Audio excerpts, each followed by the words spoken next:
আসসালামু আলাইকুম প্রিয় দেশবাসী। মানবতার রাজনীতির এক অনন্য দৃষ্টান্ত। বাংলার রাজনীতিতে এমন কিছু মুহূর্ত আছে যেখানে দলমত পার্থক্যের ঊর্ধ্বে উঠে মানবতার এক ভিন্ন উদাহরণ দেখা যায়।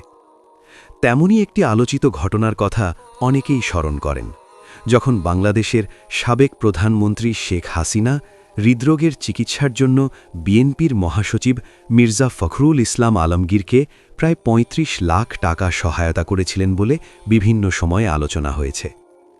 রাজনীতির প্রতিদ্বন্দ্বিতা থাকলেও একজন মানুষের অসুস্থতার সময় সহমর্মিতার হাত বাড়িয়ে দেওয়ার এই ঘটনাকে অনেকে মানবিক রাজনীতির উদাহরণ হিসেবে দেখেন। এখানে দলীয় বিভাজনের হিসেবের চেয়ে বড় হয়ে ওঠে মানবতার মূল্যবোধ। বাংলাদেশের মানুষের কাছে শেখ হাসিনা শুধু একজন রাজনৈতিক নেতা নন, অনেকের কাছে তিনি বঙ্গবন্ধুর আদর্শে গড়া এক মানবিক নেতৃত্বের প্রতীক।